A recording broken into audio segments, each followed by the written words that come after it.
Right. So deregistration of companies. Again, this also, if you want more details, please have a look at the series that's being run on tax administration. This is a fairly short answer, in the sense that if you've got a company that's deregistered or that you want to deregister, so in other words, you're going to deregister them from SIPC, but you actually owe SARS a bunch of money, then realistically, SARS is not going to allow you to deregister that company as a taxpayer until such time as you've actually dealt with the tax debt. The system won't allow it. It's actually written into the law and other couple of bits and pieces. Right. So if you are in that situation, then there really is nothing new with respect to how do I go and approach the tax debt. Because whether you need to settle this tax debt because you're deregistering or because you're in financial distress, per the Tax Administration Act, your processes are exactly the same. You effectively, although in this case technically you have one less option.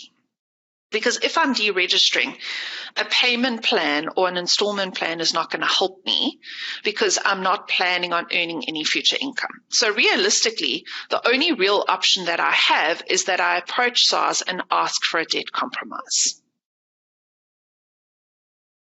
So if this deregistration is voluntary, you are going to have to go to SARS and go and say, hi, please can I apply for a compromise? I owe you X million. I can pay you this many cents in the rands. Here's the financials. Here's the details. Here's the bits and pieces of why we will get to this point. Right.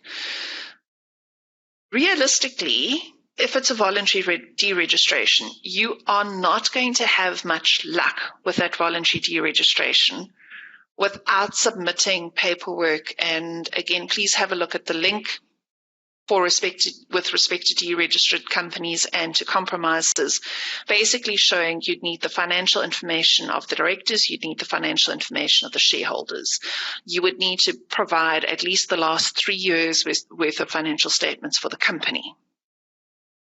You may be called into a meeting to ask, well, how could you pay everybody else but SARS this huge amount of tax debt?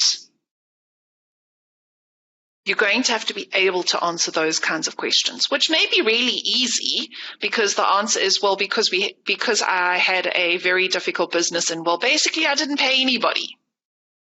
In which case, then, well, it's a simple answer.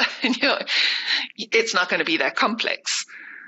But unfortunately, I also know a lot of people who are deregistering companies as a way of trying to avoid the tax debts. And that's not going to fly in this process because you have to be able to show why you could pay everybody else but SARS. Please don't forget that there's potential personal liability here for the representative taxpayer and the shareholders as well. Right. So that's the one thing and there's the link. The second component to this, though, is that if this isn't a voluntary liquidation, but it's an involuntary liquidation. So in other words, it wasn't you who chose to shut the company down, but one of your creditors went and said, right, you're not paying me. I'm going to force you to liquidate so I can at least get something out of it.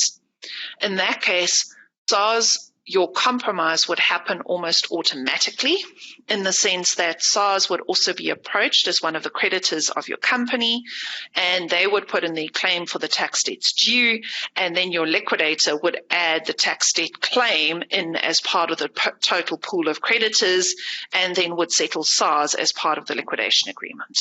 Right, so the process is slightly different for voluntary versus an involuntary liquidation, but either way, it's going to involve a discussion with debt management.